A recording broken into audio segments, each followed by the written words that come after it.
오늘 우리가 함께 읽을 성경 말씀은 누가복음 12장 8절부터 12절 말씀입니다. 제가 가진 성경책으로는 신약 113쪽에 있습니다. 함께 화면을 보며 성경 말씀 읽도록 하겠습니다. 내가 또한 너희에게 말하노니 누구든지 사람 앞에서 나를 시인하면 인자도 하나님의 사자들 앞에서 그를 시인할 것이요 사람 앞에서 나를 부인하는 자는 하나님의 사자들 앞에서 부인을 당하리라. 누구든지 말로 인자를 거역하면 사하심을 받으려니와 성령을 모독하는 자는 사하심을 받지 못하리라. 사람이 너희를 회당이나 위정자나 권세 있는 자 앞에 끌고 가거든 어떻게 무엇으로 대답하며 무엇으로 말할까 염려하지 말라. 마땅히 할 말을 성령이 곧 그때 너희에게 가르치시리라 하시니라. 아멘. 바야흐로 사순절 첫째 주일입니다. 사람은 믿음으로 살아갑니다. 가장 기본적인 믿음이 있어야 사람은 살아갈 수 있습니다. 만약 가장 기본적인 믿음이 없다면 어떻게 될까요? 불안함 때문에 사는 것이 매우 힘들 것입니다. 그래서 믿음은 때로 보여지는 것에서부터 시작됩니다. 아기가 엄마를 엄마라고 믿을 수 있는 것은 엄마의 역할이 보여질 때입니다. 그때 믿음이 가죠. 아내가 남편을 남편이라 믿을 수 있는 것은 남편의 역할을 보여질 때 믿음이 갑니다. 더 나아가 앞을 보고 걸을 때 발 디디는 곳에 땅이 있다는 믿음이 있어야 한 걸음을 내디딜 수 있습니다. 컵에 있는 물을 마실 때 그 물이 마실 수 있는 것이라는 믿음이 있어야 그 물을 마실 수 있습니다. 이렇듯 오늘날 저희들은 믿음으로 살아갑니다. 그것은 눈에 보이는 것으로 믿는 믿음만은 아닙니다. 그러나 보이지 않는 하나님을 믿는 믿음과 2000년 전에 활동하셨던 예수 그리스도를 믿는 믿음은 저와 여러분 안에 있습니다. 이는 참으로 대단한 믿음입니다. 이전에는 이루 말할 수 없는 기적들이 많이 일어났습니다. 신앙의 선조들이 보여준 기적들은 많은 사람들을 두렵게 했습니다. 최근 미국 켄터키주의 에즈베리 대학에서 일어난 부흥 소식은 우리 믿는 사람들의 마음을 참 설레게 하죠. 설교 마치고 그 부흥의 현장을 담은 링크를 몇 개 첨부하여 띄워드릴 테니 참고하시기 바랍니다.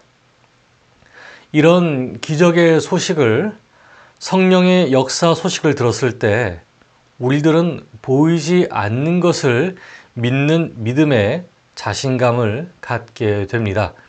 다만 오늘날은 이런 일들이 참 희귀한 것도 사실입니다. 지금으로부터 2000년 전 예수님께서는 이 땅에 계셨을 때에 사람들의 연약함을 위해서 여러 가지를 보여주셨습니다.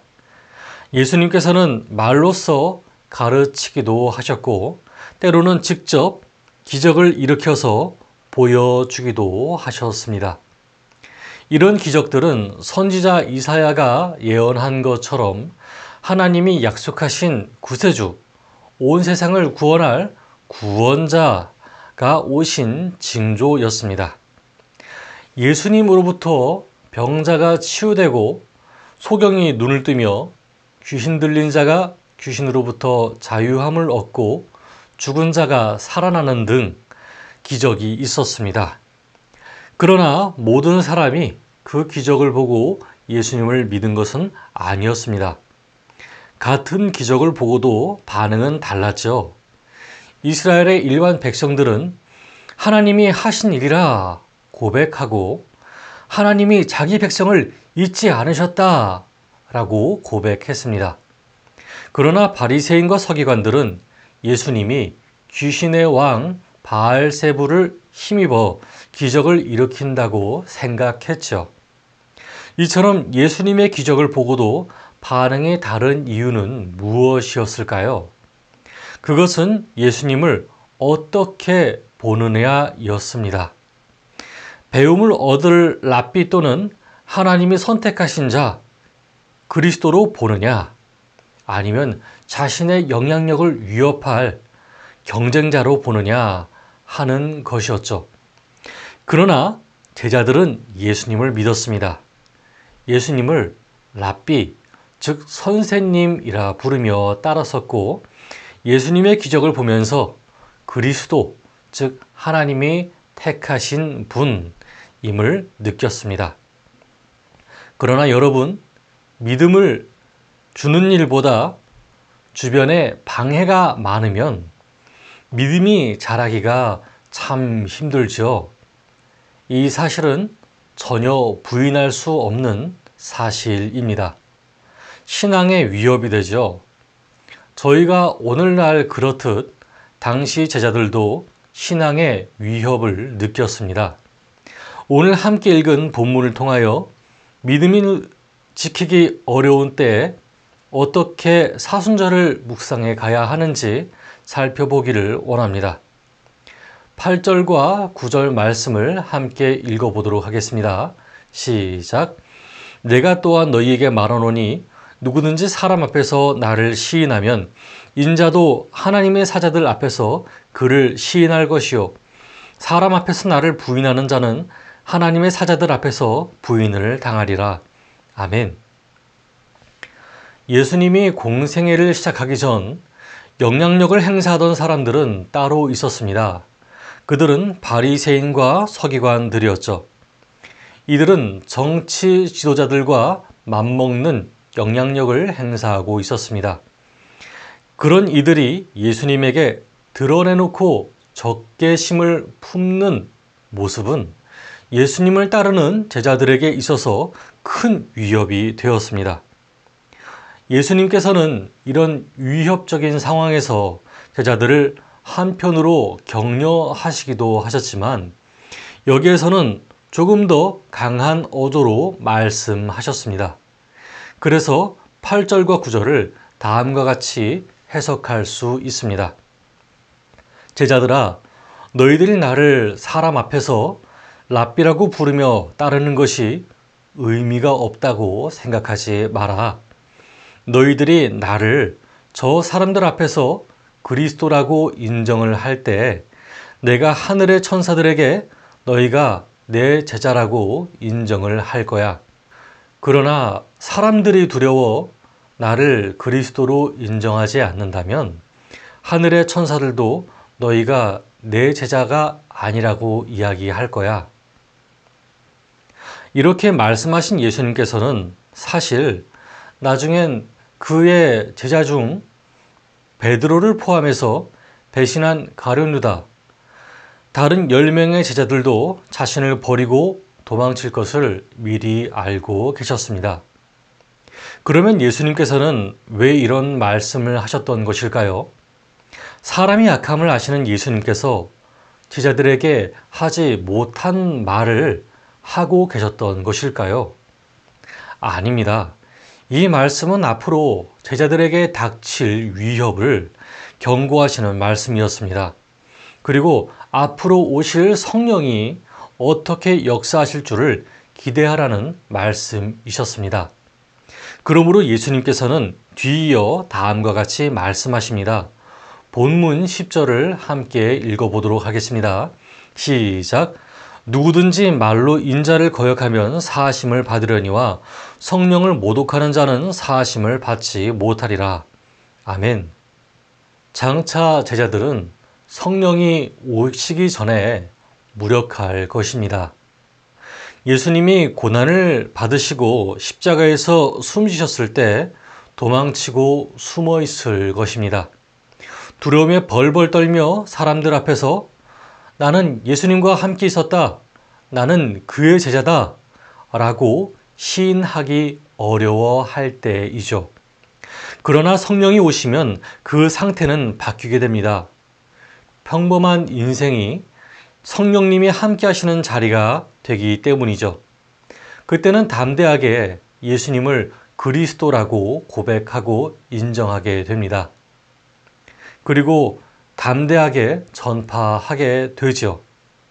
강하게 역사하시는 성령 앞에서 사람은 두려움에 굴복하지 않습니다.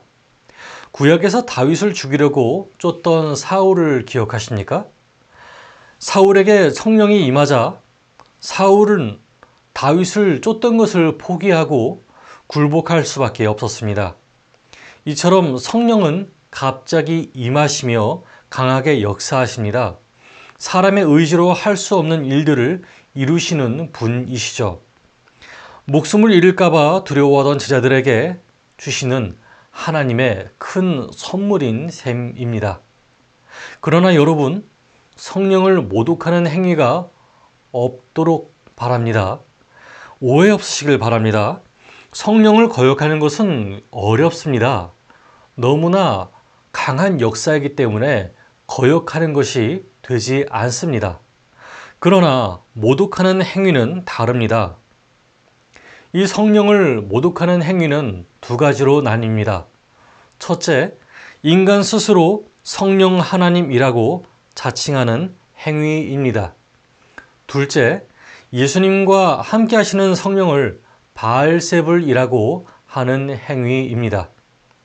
예수님의 사역을 보고도 자신들의 영향력이 줄어들까봐 예수님의 바알세불을 힘입어서 귀신을 내쫓는다 말하는 사람들을 보고 한 이야기이죠. 구약을 통틀어서 회개하며 돌이킬 수 없는 죄는 존재하지 않았습니다.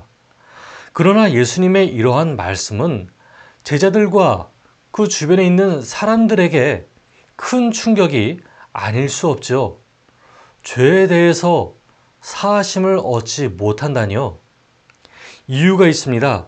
이 말씀을 가르치실 때 예수님을 비난한 바리새인과 서기관들은 그 마음이 예수님을 그리스도로 인정할 수 없다라는 마음으로 똘똘 뭉쳐 있었기 때문이었죠. 그 마음이 완악해서 돌이키지 않으려고 합니다. 성령의 역사는 강하게 임할 수 있지만 성령님의 인도를 받으려고 하는 건 자신의 의지가 바탕이 되어야 합니다. 성령을 모독하는 행위는 다음과 같다 볼 수 있습니다. 마치 한 번 먹을 때마다 5kg씩 빠지는 약 하나를 먹었다 합시다. 그런데 이 약을 먹으면서 기름진 음식과 간식을 매일 먹으며 다이어트를 한다는 생각하는 것과 다를 바 없는 행위이죠. 같은 예로 에스겔 14장 4절 말씀이 이와 같습니다. 제가 읽어드리겠습니다. 그런즉 너는 그들에게 말하여 이르라. 나 주 여호와가 말하노라. 이스라엘 족속 중에 그 우상을 마음에 들이며 죄악의 걸림돌을 자기 앞에 두고 선지자에게로 가는 모든 자에게 나 여호와가 그 우상의 수요대로 보응하리니. 아멘. 오해 없기를 바랍니다. 자기 의지로 할 수 없는 태생적인 사람이 있습니다. 사이코패스 같은 사람이죠. 그러나 이런 이들을 제외하고서 자신의 양심의 가책이 느껴짐에도 불구하고 양심을 거스르거나 하나님께 자신의 연약함을 도와달라고 하지 않는 사람이 있습니다. 이런 사람은 성령님의 인도를 의도적으로 거부하는 사람입니다. 만일 주변에 죄를 너무 사랑하기 때문에 기도를 요청하는 분이 계시다면 그를 위해 적극적으로 기도해 주시기를 바랍니다. 성령님께서 그 기도를 무시하지 않으실 것입니다. 또한 제게 이야기해 주시기 바랍니다. 제가 같이 그 기도 제목을 두고 기도하겠습니다. 다만 질문이 생깁니다. 성령님께 이끌림을 받을 때 저희는 어떻게 해야 할까요?